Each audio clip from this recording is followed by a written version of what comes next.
you were getting a lot of money from Russia. They were paying you a lot of money, and they probably still are. But now, with what came out today, it's even worse.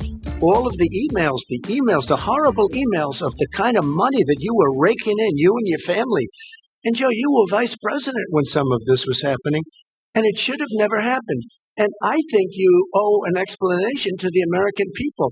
Why is it? Somebody just had a news conference a little while ago who was essentially supposed to work with you and your family, but what he said was damning. And regardless of me, I think you have to clean it up and talk to the American people. Maybe you can do it right now. There we go. Spitting some truth at old Joe Biden there. This clip was the debate, right, between Trump and Biden, 2016. 2020. This is the 2020 debate. This was the third debate, and what he's referring to is this was when the Hunter Biden laptop was discovered. All the emails, the corruption contained within. This all got leaked out to the world, and it has been a frequent refrain of the right ever since. All the scandals that have emerged from the knowledge that we gained from the emails. And I thought it might be worthwhile to actually go through and separate the wheat from the chaff and figure out what was actually in there, if there's any truth to it, any substance to any of it, or if it's just right-wing crybabying. Hunter, took his laptop into the repair shop to get it worked on and just forgot about it and just bought a new one, I guess. He just said, fuck it. I don't know what I do with that damn laptop. I'm assuming there was some pretty incriminating stuff on this laptop because the Republicans are constantly bringing this up as a reason to impeach Biden and or arrest Hunter / Biden. I don't know. Must be some pretty bad shit, though. Oh, it certainly is. So, yeah, this is during the 2020 election. These rumors come about Hunter Biden's alleged corruption. Of course, Hunter's decades-long weird situations, like banging his dead brother's wife and cashing in on his dad's reputation, had fueled the idea that there was something weird going on, that there was some corruption, some malfeasance that needed to be looked into. So in the closing weeks of the 2020 election, Trump loyalists began pushing for the October surprise to turn around the tide of the election in Trump's favor. What we got from the email scandal were this series of kind of salacious stories about Hunter's alleged illicit involvement with foreign governments and his functioning as a go-between for his father and these shadowy foreign actors. Like you were saying, the story starts from Hunter Biden having taken his laptop to a repair shop in 2019. Apparently, he never went to pick it up. And even this story is it's just really weird. I don't know if you know the actual story of how he lost it and who the guy was at the computer repair shop that found it. He's a buddy of Mike Lindell's, probably. Close, really close. Yeah, so apparently he never went to pick it up, and the repair shop owner let it be known that he had the laptop. He put out the bat signal to the Republican operatives that he had in his possession Hunter Biden's laptop, and that he had made copies of an external hard drive that apparently was with the laptop. Oh, shit, that's a fucking $1 million lottery. That's $100 million lottery ticket, baby. Oh, yeah. I can imagine. Oh, man. He had to have got paid, surely. Rudy Giuliani wound up with the laptop at the end of the story, so I guarantee he got paid, dude. So October 2020 was the first set of articles written by authors at the New York Post release. It's important to note at this point that though Hunter did acknowledge that it was likely his laptop, because initially they were saying it wasn't his laptop, or he was saying it was not his laptop. He ended up acknowledging that it was his laptop and that some of the emails and pictures contained within were his. The laptop does have a very uncertain provenance, so not all of the info it contains can be verified, and it is very possible, if not likely, that at least some parts of it do contain Russian disinformation, because this got passed around to a lot of different hands, and there was a lot of different individuals that had access to the laptop and the multiple copies of the hard drive prior to it getting released to the media outlets that ended up publishing the emails. The owner of the repair shop was this guy named Mac Isaac. He was legally blind. Odd character to work on a computer. So he could actually not identify the person that brought the laptop to him, whether it was Hunter or whether it was just somebody else that was saying they were Hunter. This is just a weird little quirk of the story. The whole thing's really odd. How do you repair a laptop if you can't read or I don't know. See what's on the screen? I don't know. Interesting. maybe he's just the owner, but there's nobody else listed as ever having access to it at the repair shop other than Mac Isaac. Yeah, I don't know. Maybe you could see a little bit. He was just like legally blind. Okay. He did, however, refer to Giuliani as his lifeguard, and an apparent reference to this conspiracy. This is Mac Isaac, an apparent reference to this conspiracy theory that in 2016, the Hillary Clinton campaign was responsible for killing this campaign worker, Seth Rich, the man that had claimed responsibility for leaking the DNC emails. When he goes to put the stuff out, he puts out the bat signal to the Republican intelligentsia like Rudy Giuliani, and he was quickly good friends with him and referred to him as his friend, his lifeguard. He was a pretty dyed-in-the-wool right-winger, and he had to be. I think he knew where his bread was going to be buttered. Because if he had told Hunter, or if he had told Joe Biden's campaign, hey, I got Hunter's laptop, they would have paid him as much as anybody else would have. Of course. Whatever Trump was offering, surely the Biden campaign would be offering the same amount. So, yeah, some background on Hunter. He had spent decades working as a lawyer around Washington, D.C. George Bush appointed him to the board of directors of Amtrak in 2006. He acted as a lobbyist and lawyer also during this time, and up through his tenure with Burisma Holdings, which began in 2014. Now, many have pointed out that it's odd that Hunter Biden would be randomly hired to a Ukrainian oil and gas firm since he knows nothing about oil and gas. Now, I don't think it's that odd. Yeah, well, he's not giving advice on refining. He was hired to conduct general corporate counseling. Essentially, he was just a lobbyist on their behalf. Influence peddling. Influence peddling, indeed.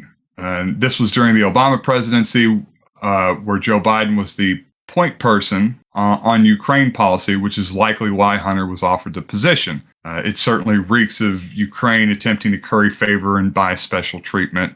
This is like really par for the course for Washington politics. I couldn't find a citation for it, but apparently at the time, the Obama administration was uncomfortable about the relationship, and realistically, something should have been done about it. Whether Joe be removed from the Ukraine policy or some sort of oversight board established to examine the dealings, but it was recognized as shady at the time when Joe's dealing with Ukraine and his son gets hired on at $50,000 a month to advise on the board of this company. Those were back in the olden days when people had to pretend like there was no cronyism going on. Nowadays, it wouldn't matter, I don't think. No. So Burisma was this, I guess it was state-run Ukrainian holding company? Yeah.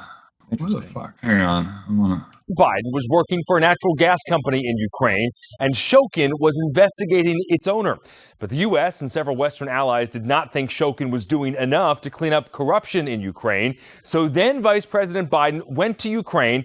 He threatened to withhold U.S. aid $1 billion worth if Shokin was not fired, because the United States didn't want to give money to a country that would be squandered by a corrupt government. Now, Shokin was fired. President Trump claims Vice President Biden's ultimatum there is the real crime here, but there's no evidence of that. Okay, so we're starting to meet some of the main characters in the initial scandal that come out as a result of these emails. Shokin is a lawyer. Who was Shokin working for? So I'm going to get into it right now. So the allegations are that when Viktor Shokin, who is a prosecutor in Ukraine, began investigating Burisma and their alleged corruption, Burisma lobbied Joe and the Obama administration through Hunter to push Shokin out. Now, it's further alleged that Joe Biden at this time threatened to withhold guaranteed loans to Ukraine until this prosecutor was removed from office, which is what they were just talking about there. These are the allegations that Trump was making. So the truth is a little different. Shokin's removal was demanded by a number of different international organizations at that time. The EU, the World Bank, the IMF, large parts of the European Union were all kind of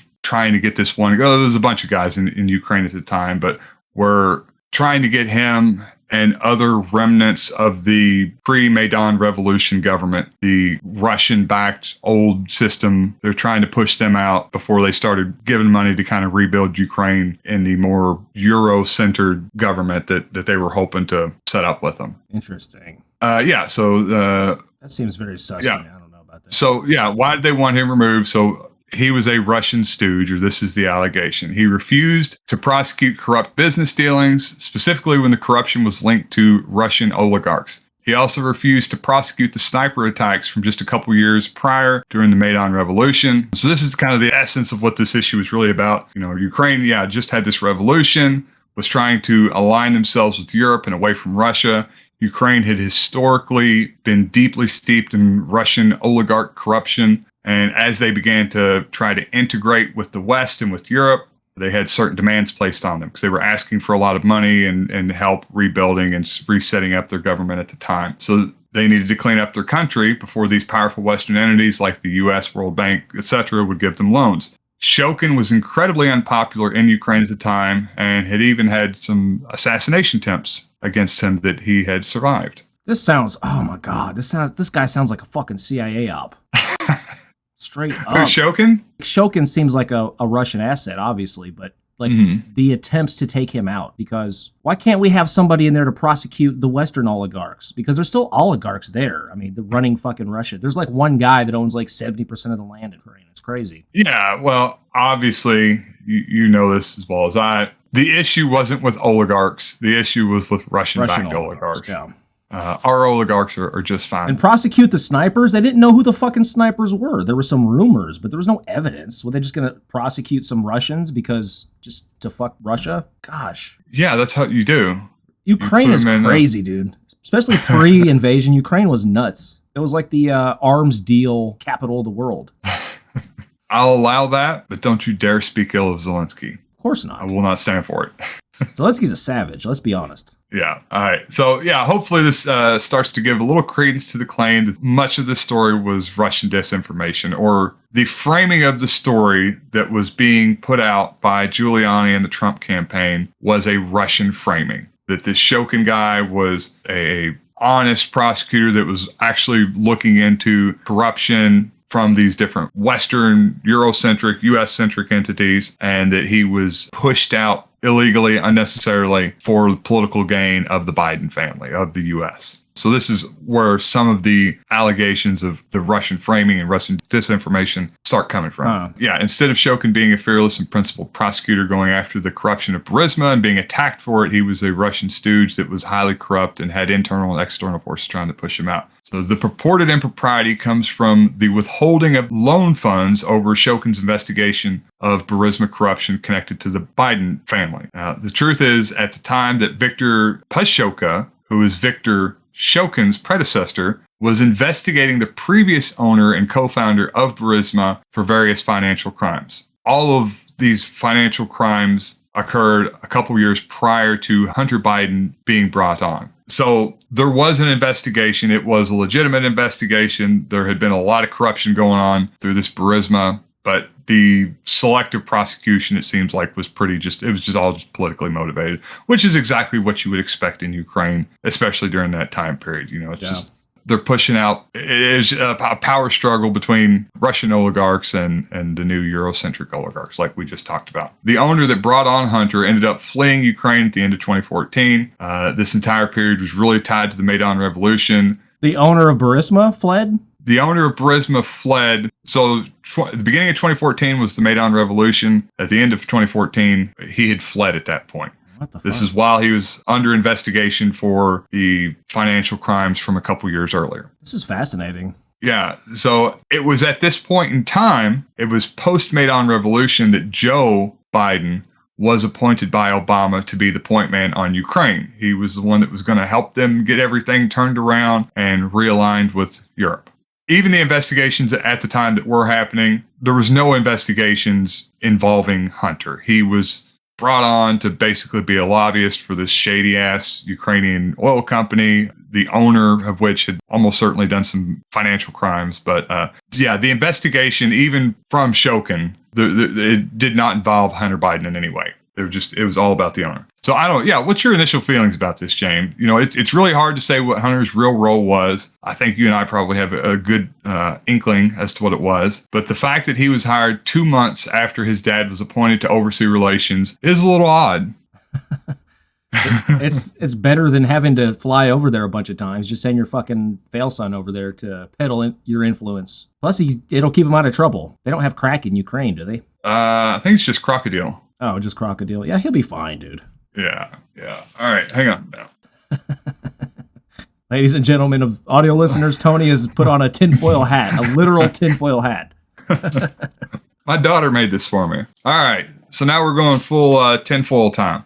Was Hunter sent to Ukraine by his dad to cash in on the post-Maidan Ukraine? So essentially you have a scenario that's kind of like a micro of the fall of the Soviet Union. This complete reorganization of the economic power structures. Old Russian-style oligarchs were being pushed out. New Western-aligned oligarchs were coming in. Per Reuters, at this time, the IMF also wanted Shokin to be removed from his position, along with the U.S. After the 2020 election, IMF Managing Director Kristalina Georgieva sent personal letters to President-elect Biden and running mate Kamala Harris and would not provide context about the contents. That is so weird. Why? What the fuck would the IMF care about a prosecutor in Ukraine looking into a holding company? So the IMF was very interested in making sure that Shokin was out. Now, per Reuters, much of the IMF's long-term goals revolve around, and per the IMF's own website, much of the IMF's long-term goals revolve around funding green energy initiatives in third world and developing countries. And having the U.S. re-enter the Paris Agreement would certainly go a long way to providing steam and funding for the IMF. Along with Trump denying additional new resources to the IMF, was the IMF supporting the Biden-backed usurpation of Ukrainian industry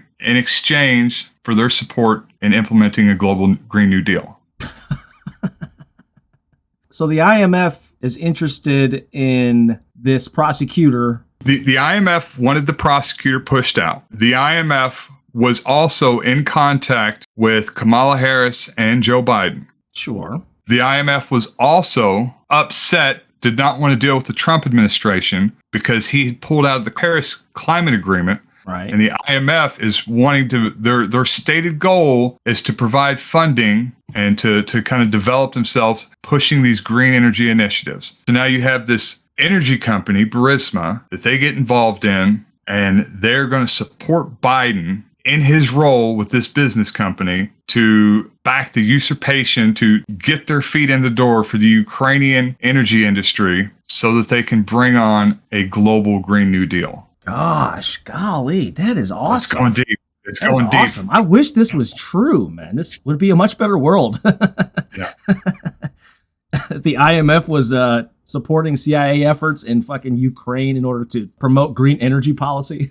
Yeah. That'd be amazing, dude. I'd be on board the Western train. I'd be like, hell yeah, globalize this shit, buddy. Okay. Well, Overthrow Putin. And then maybe AOC ends up becoming the new president. Yeah. You know, Biden's just setting the way, getting the Green New Deal up and going. And I mean, really, it's probably AOC and Nancy Pelosi behind all this anyways. Chomsky's been talking shit about the IMF all these decades, and really, he's in the wrong here. IMF is a force for good in the world. They are. Okay, enough of that. That was the first scandal. That's the Burisma scandal, all that come out of the emails. Now we're going to move on to the second scandal. Who better to explain it than our dear old friend and friend of the podcast, Mike Huckabee. They're not doing it. I just can't imagine how they can ignore this story, why they're not asking the question, who is the big guy that Hunter Biden talked about who's getting 10% of the spoils? And if it isn't Joe Biden, then tell us who it is. But it's pretty obvious who it is. And it's just an amazing thing to me, Maria, that we have one of the biggest scandals in American history. I don't say that lightly. I don't say that with hyperbole. This is one of the greatest scandals potentially in all of American history. So you heard it there. We've heard quite a bit about the big guy and who this shadowy figure was from the emails. So there was a second article released the following day, the day after the first article with the information contained about the Burisma dealings, about a business deal in 2017 when Joe was not in government with the CEFC China Energy Group. So Hunter was apparently negotiating on behalf of this Chinese company and potential investment partners. Again, the email in question is not alleged to have actually been written by Hunter, but it was an email in which Hunter was copied. It details the proposed share distribution and ends with, quote, 10 held by H for the big guy? Question mark. Now, the New York Post alleges that H referred to Hunter, and a former business partner of Hunter's soon came forward asserting that the big guy was Joe Biden. Now, Hunter responds in a subsequent email that the chairman gave an emphatic no. A later email identifies the chairman as Joe Biden. So yeah, this is really good. This is this is the one that had a lot of hay made about it, the whole big guy thing. It sounds the coolest. 10 held by H for the big guy. Obviously $10 million or 10%, maybe. 10 million or 10%. Or 10 child sex slaves. Could be. Possible. Yeah. I didn't think of that. Yeah, most likely. Held by H. So that's Hunter, obviously. Nobody else has an H. And Hunter does have a room for holding child sex slaves. Yeah. We did find that out in the emails. This is the one that I thought was going to be the most interesting, and it turned out to be kind of the least interesting. So this was it was not even an email that Hunter wrote. It was just some dude that wrote in that sent Hunter this email. And who was the dude? Was it anybody? It was one of Hunter's business partners. I believe this was Tony Boblinski. What was his name? Held by H for the big guy. Well, that's the guy talking. That's not Hunter talking. Correct. It is the other guy. What the fuck, dude? This is so stupid. And I don't know if you did catch it, but obviously Mike Huckabee, everybody else on Fox News, Mike Huckabee specifically said that why is Hunter talking? Like, why is Hunter saying this? And it was not Hunter, but this was the story that was going around, is that this was an email that Hunter had wrote. He wouldn't call himself H. He wouldn't use himself as an objective. Yeah, it doesn't make sense. No wonder Rudy's like, everybody's wanting the laptop. I got the laptop right here. And everybody's like, who cares a fuck about the laptop, Giuliani? I get it now. I get it. Yeah. Yeah. So, I mean, that's actually it for the second article. That was the big bombshell contained there. Like I said, I never looked into this story until reading for this. And for the life of me, I really thought that there was more to it than this. You know, also the reply that Hunter ended up giving to this guy, which was that his dad gave an emphatic no. And that never really gets brought up. You know, I guess a business proposition was proposed, as propositions are wont to be. And Joe said no, emphatically. It's kind of the end of it. Yeah. Also, when this deal was proposed, and this was by a Chinese company, Chinese energy company, obviously linked to the Chinese government. This is in 2017 when Joe was not in government. The email was from someone else. So the first email makes a reference to Hunter receiving a $10 million fee from a Chinese billionaire for introductions alone. The second email, in which Hunter was copied, ends with 10 held by H for the big guy. Now, Hunter does respond in a subsequent email that the chairman gave him an emphatic no. A later email identifies the chairman as being Joe Biden. Introductions alone. Jesus, $10 million to introduce to the Bidens? Yes. Yeah, they ain't messing around. Like I said, Hunter was copied in the email. I think it's pretty apparent, and they're not denying that the H is actually Hunter. It's just a speaking fee. I mean, this is just normal cronyist shit. This is normal shit that happens constantly and happened 100 times worse under Trump. Yeah, and the important thing with this, and the difference that I've had to point out to people, there's no evidence that Biden was partaking in any of this. You know, you just got his fuck up son going around and cashing in and trying to set up these business deals based on his dad's name. And it looks like, from all accounts, that his dad just was not having anything to do with any of it. You know, he was giving emphatic no's. Nothing has come out that Joe was actually participating in any of these deals. Yeah, it's cronyism. It doesn't smell good.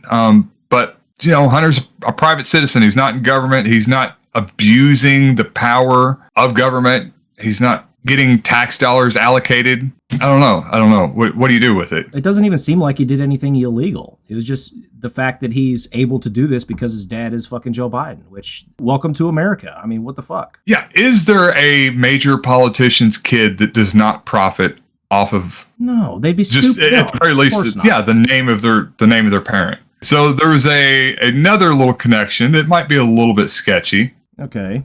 Connections, but the connections really haven't been made. So 2013, Hunter is on Air Force 2 with his dad on a father-son field trip to Beijing. Hunter meets up with Jonathan Lee, a Chinese investment banker. Hunter downplays the meeting with Lee as them going out. So this, I should step back. This was a story that came out as a result of the emails that was later elaborated on by people that were involved in it to give some context to what was said in the emails. So, yeah, Hunter meets up with Jonathan Lee, this Chinese investment banker. Hunter downplays the meeting with Lee as just them going to get a cup of coffee. A couple weeks after the trip, a private equity fund, BHR Partners, who Lee was the chief executive of, gained approval by the Chinese government. Hunter, also a board member, held a 10% stake at that time. So Hunter is traveling there on Air Force Two with his dad to meet up with this guy who is this private equity fellow in China. And something happened in the weeks preceding that they ended up gaining approval by the Chinese government to conduct business, and Hunter profited massively. Oh, well. Oh, hang on. Okay, here we go again. The hat's back on. Hat's back on. All right, James. So was the 10% stake that was talked about here actually the 10 that H was holding for the big guy? Did the CCP use the illusion of a Biden deal with the big guy to lure Hunter, a known coattail rider, into attempting a business deal, the details of which would later be released as a means to curry favor with the Trump administration, perhaps on the precondition that Trump stopped calling COVID the China virus? So this was all set up by the Chinese to keep from getting blamed for their Wuhan release of the virus. So they honeypotted Hunter with illusions of all this money he could be made to get dirt on him to help sway the election in favor of Trump, to curry favor for Trump by doing so. This is brilliant. Yeah. And this is perfect because they knew they wanted to release this virus pretty soon, but they didn't want it to be called the China virus. They wanted a better name. They didn't want it to be linked to Taiwan virus. Yeah, that'd be. They were shipping the virus to Taiwan and it leaked on the way. It fucked up their whole plan, but they were setting the stage for a good op. As an aside here, let me just say, I don't know if you know anything about like Hunter and Joe's relationship, but apparently like Joe Biden is really fucking nice. There was some like text messages leaked between Hunter and Joe. I don't know how this happened, but it just paints the two of them like in a good light. Yeah, he's acting like just a really loving dad, telling me, I love you, son, and you know. Hunter's like, I'm sorry I fucked up again. He's like calling him from rehab, and Joe Biden's like, it's okay, I love you, this type of stuff. Yeah, it's really heartwarming, actually. Speaking of which, all right, so we'll move on to some more salacious details. Ooh, graphic. Oh no, what are we gonna watch here? Oh, no. It's not too graphic. Oh, this is the tank. Smoking crack in a float tank. Get it, buddy. I mean, that's pretty baller. Look at them eyes. I've been there. And he's drinking a fucking White Claw? What the fuck? What a baller. This is a... He's on his phone. That's awesome. You know why? This is great. Yeah. Why is he recording it? And he jerks off in there too, doesn't he? Yeah, he does. Unfortunately, we don't get to watch that. Man, that's some shit I would do. Just to get away from everybody, nice and peaceful in there. When you're rich, I mean, you're not going to be smoking crack behind a fucking dumpster. You're going to be smoking crack in the float tank, man. And the fucking float tank with some, like, big baller-ass bracelets on. Yeah. And a White Claw, apparently. I probably would have went for something a little bit better, but... How'd he sneak all this shit in there? Because he's naked when you go in, aren't you? I guess they just leave the... You Hunter Biden, they just leave the room, yeah. Yeah, they don't give a shit. That's pretty epic.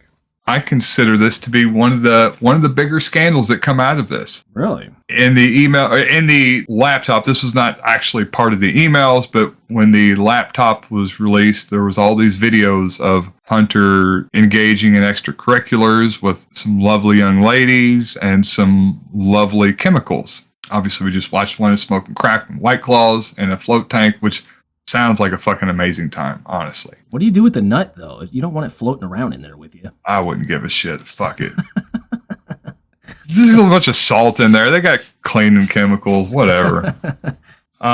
Yeah, so what Hunter chooses to do with his money and his time is obviously of no concern to me or anyone else's. What bothered me about this was the hypocrisy with which Joe deals with his son's drug use and how he views the drug use of others as completely unjustifiable and something that requires different treatment than the way he treats his son. So remember that Joe Biden was the author of the crime bill, which put extraordinarily high sentencing requirements on people in possession of crack cocaine. Hunter is definitely smoking crack. There's nothing law enforcement can really do about a video of somebody. So I'm not saying, well, he needs to be gone after and arrested for doing that. Because I don't think there's a prosecutor in the U.S. that would even try to go after somebody for a video if they didn't actually think they'd have something on them.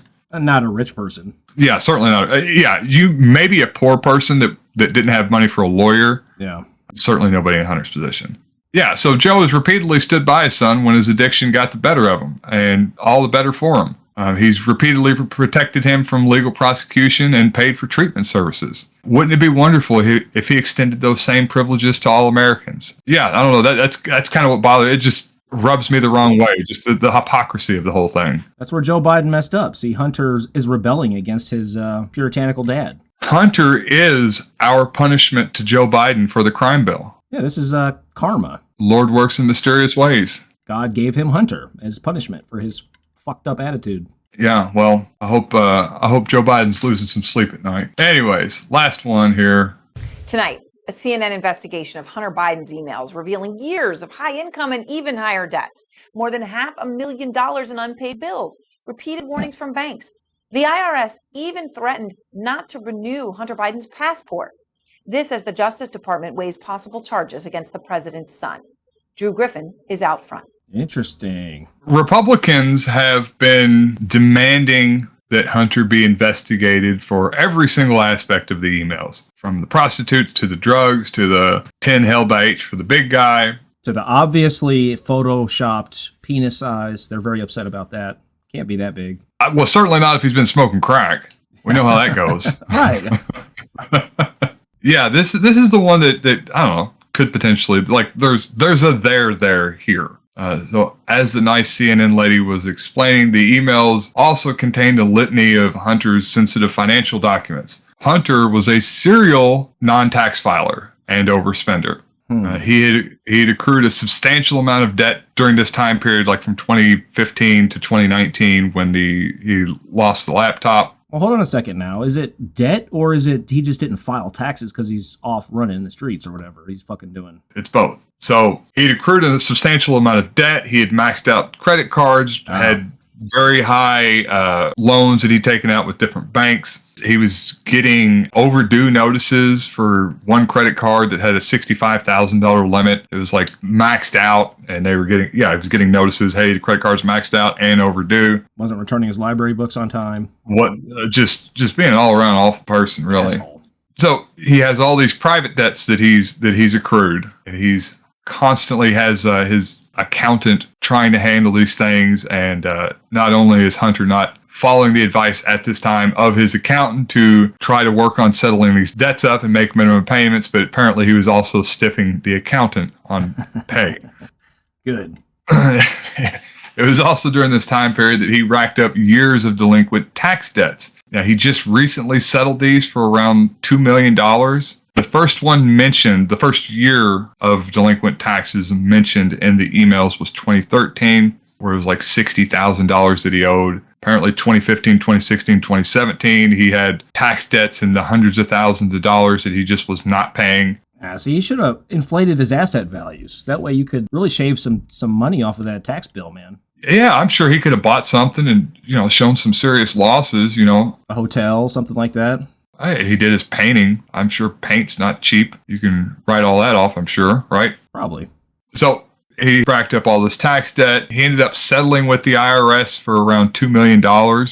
When he did this was during the time period that he started selling his paintings for what people thought were slightly inflated prices, I guess we'll say. But they are still, though he has settled with the IRS, they are still currently investigating him. And this is the one thing that could potentially see charges. So, they've got off of him. He settled up his past debts. Well, they can't charge him if he settled it. That's not my understanding of what was going on, that he paid it up, but he could still be held liable for all the years of not paying it. Now, the one thing that he has in his favor that a certain other person doesn't have in his favor is that he wasn't trying to avoid the tax. He was just not paying them.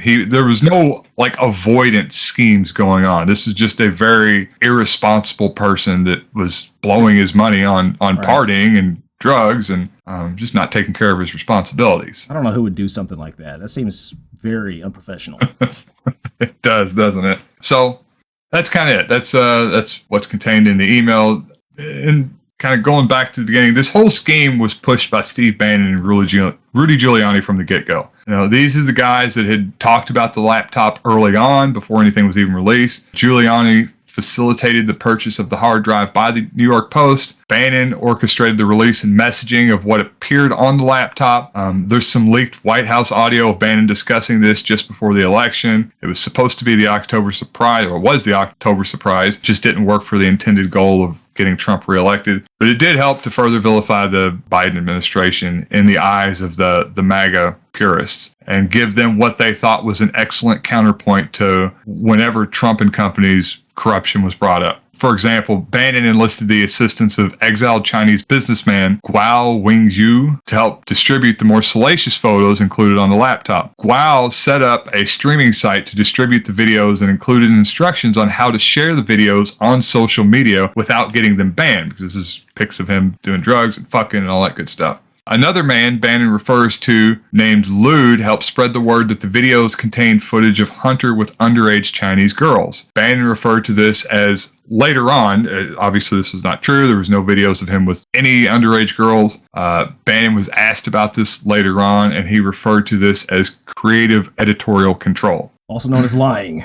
Yeah, also known as lying. Or politics. This probably had the reverse impact that Bannon intended. I mean, you're just showing the entire public how fucking awesome Hunter Biden is. It's pretty dumb from a political point of view. I mean, all the old fucks aren't voting for Joe Biden anyway. Yeah.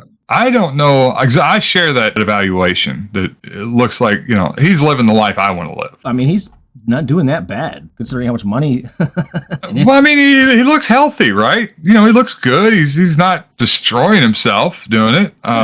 He's still fine. He's got plenty of money. He's not going to be, resorting to eating ramen noodles and nothing like that. He's not hurting anybody. Not hurting it. Just having a good time. Yeah. Making a lot of ladies, paying a lot of girls' ways through college. So more power to him. Providing jobs, very lucrative crack selling jobs, I think are important for the economy.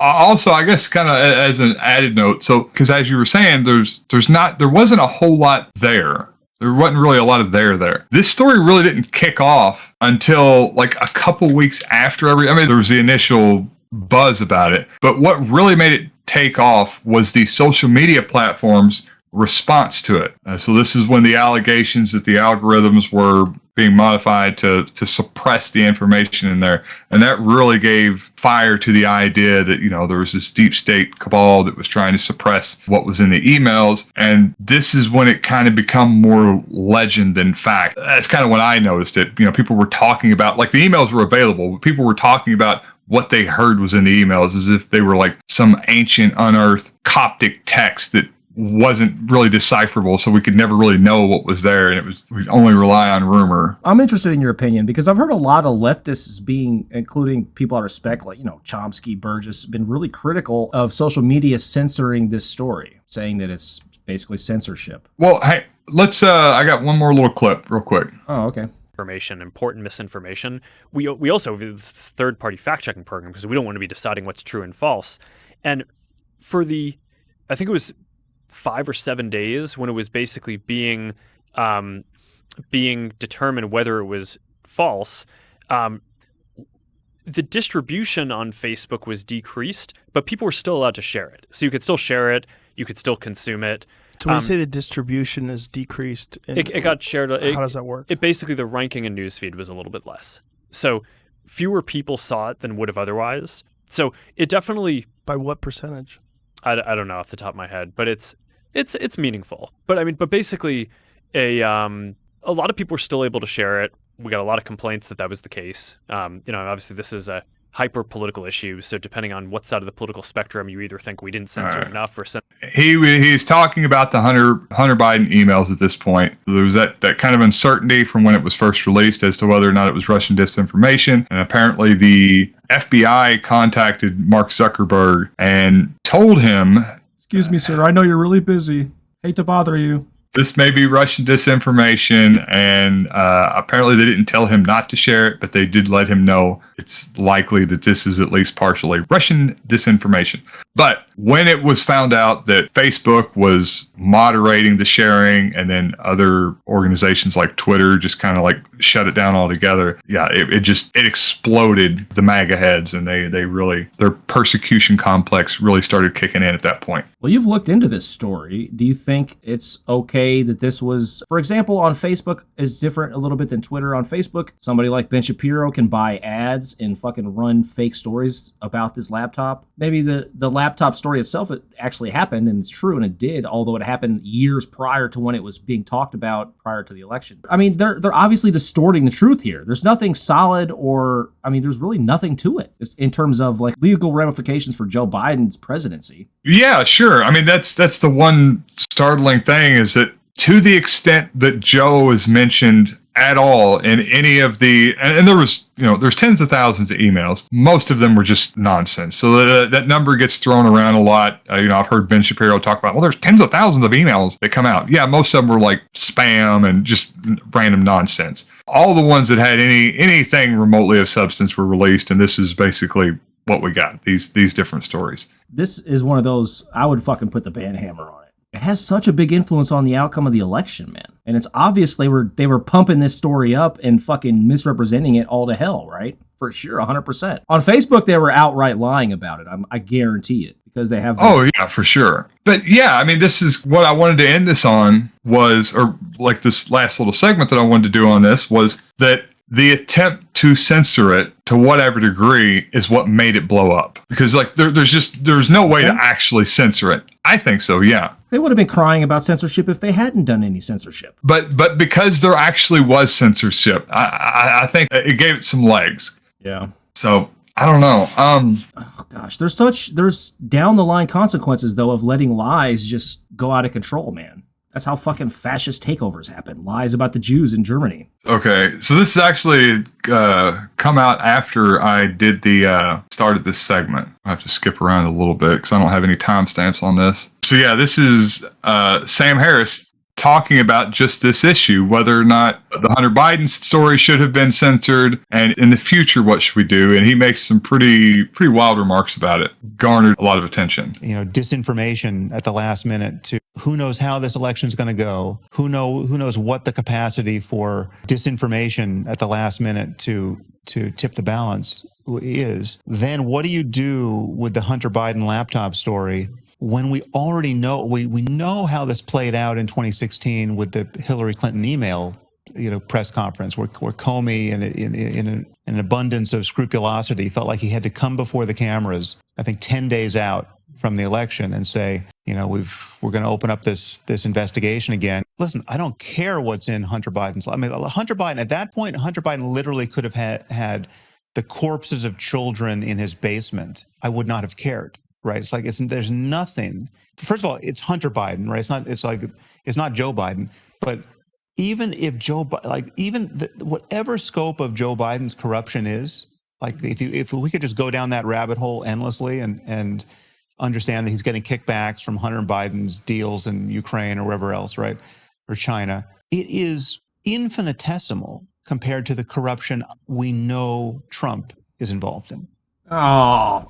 So that's the argument Sam Harris makes. It's, I guess, kind of like a utilitarian argument. He morphed it into a utilitarian argument about Trump. Yeah, well, he's saying that, I guess, even from like a purely political standpoint, that it should have been suppressed because the potential damage done by Trump was so exponentially greater than the potential damage that would be done by Biden even if all the stories in the purported emails turned out to be true. That's such bullshit, dude. That's given so much power to the fucking capitalists who own these social media companies. He has the right conclusion, but he doesn't have the right framing. His whole framing is based around this fear of Trump. It's bullshit. The problem is the fucking capitalism. It's what do we do? Just black out the entire fucking media a month out? What do we do? What's his solution? Stupid. Yeah, it seems, and you're making... He's going down the censorious route. That's his solution, is censor fucking media. And yeah. And he's putting the power in people that you or I don't think would consider to be good actors to make these really consequential decisions, instead of, I guess, kind of addressing more systemic issues about how these things are portrayed in the first place. He's just going to not address that, how the media, how these big tech companies put this information out there, and just, like you said, give them the power to make decisions in favor of one politician versus another based on, Sam's consequentialist evaluation of who's going to be more dangerous. Yeah, man. Like, we've known forever, like, capitalism is not congruent with democracy. You can make it sort of work if you have strict safeguards in place that some countries have, some of. It takes a lot of work to try and fucking fit a round peg into a square hole in that scenario. It's a lot easier just to get rid of the fucking problem. The incentives created by capitalist organization of economics is not conducive to democracy, dude. Especially in terms of media. And there's no state media at all in this country. There's fucking NPR, who gets 1% of their funding from the government and is constantly shit on by Ben Shapiro. It's ridiculous. Cancel Big Bird. We can look at the paintings. Yeah, how much? How awesome is Hunter? Not only is he fucking awesome, but he can paint better than I can. I can't do this shit. Look at this. It does look kind of cool. Hang on, the one with the flowers, that looks nice. I like that one? Yeah, I like that one. It's big. That'd be cool to have in your house. I like nature, man. I love, I love flowers. I love nature. I thought it was space, one of them. Yeah, it's definitely flowers. I think you're right. One of them kind of looks like a vagina. This one's cool. Yeah. I like that. You don't like that, do you? See, art is individualistic. It's all right. I like the nature stuff. I like the bird over here on the far left. That one looks cool. Which one? The trees? The chick. No, the chick. Oh, the trees are cool. The chick is too noisy. What's it say? Too much glare. I can't read it. Yeah. It's way fucking better than I can't paint none of this shit. Is that worth $2 million in back taxes? Sit down to promote his new memoir, aired today on CBS This Morning. In it, he talked about dating his late brother's widow. Hunter Biden is speaking about one of the strangest events in his train wreck life, his affair with his brother's widow.